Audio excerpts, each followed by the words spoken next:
আজকে একটা বিষয়ে কথা বলার জন্য আসলাম, সেটা হচ্ছে আপনারা সকলে জানেন যে এখন বিপিএল সিজন চলতেছে।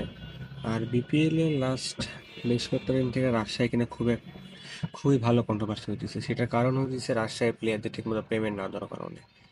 এখন ভাই, যেহেতু আমার বাসা রাজশাহীতে, এই বিষয়গুলো খারাপ লাগে যে রাজশাহী একটা বিভাগীয় শহর, এত বড় শহরে একটা টিম নিলেন, টিম থেকে টাকা দিতে পারতেছেন না। এটা রাজশাহী ভাইয়ের জন্য একটা লজ্জাজনক বিষয় যে আপনার টাকা দিতে পারবেন না ভাই, টিম নেওয়ার কোনো প্রয়োজন নেই। এর আগে রাজশাহী অনেক কয়েক বছর বিপিএল অংশগ্রহণ করে নাই, কোনো সমস্যা ছিল না। বাট ভাই, একটা বিভাগীয় শহর অংশগ্রহণ করছে, ওই বিভাগটার প্রত্যেকটা মানুষের একটা ইমোশনের জায়গা। যেহেতু বাংলাদেশে প্রিমিয়ার লিগ চলতেছে, খেলা দেখবি ওনরা। আর আপনারা এইগুলো নিয়ে মানে একটা ফাত্রামি শুরু করছেন। এগুলো ভাই ইমোশনাল জায়গায় একটা খারাপ লাগে যখন নিজের জেলা, নিজের বাসাকে নিয়ে এত কথা বলা হয়। তো এটা খারাপ লাগার বিষয় ভাই।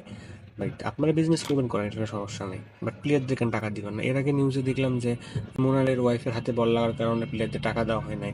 এটা কি ধরনের ব্যাপার ভাই? হাতে বল লাগতেই পারে, তো উনি ট্রিটমেন্ট করতে যাবেন, সেটা ওনার পার্সোনাল বিষয়। তো আপনার প্লেয়ারদের টাকা দিবেন না কেন? আপনারা তো তাদেরকে খেলায় নিচ্ছেন, ম্যাচ জিততেছেন, হারতেছেন, তারপর টাকা দিবেন না কেন?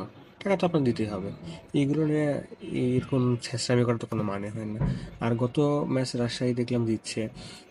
আর আজকে নিউজও দেখতেছি ক্লাস শেষ করে আসার টাইমে যে চেক চেক আপনার চেক দিচ্ছেন, সেই চেকটা বাউন্স করতেছে কেন? আপনার তো টাকা নেই, আপনার টিম নিতেন না।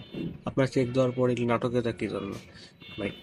মানে আপনারা বিজনেস করবেন আর মাঝখান দিয়ে সাধারণ জনগণকে এইভাবে মানে সাধারণ জনগণের ইমোশন নিয়ে খেলা করবেন কি জন্য? রাজশাহীর ম্যাক্সিমাম পোলাপানগুলো খেলা দেখে এখন। খেলা দেখেন এরকম না, তাদেরকে খারাপ লাগে না? কিভাবে খারাপ লাগার জায়গায় কিন্তু আপনারা টাকা দিতে পারবেন না, টিম নেবেন না নেক্সট টাইম। আর ভাই, ছোট মানুষ হিসেবে অনেক কিছুই বললাম, ভুল হলে মাফ করে দিবেন। আর খারাপ লাগছে বলেই বলছিলাম ভাই, রাজশাহী আমার বাসা।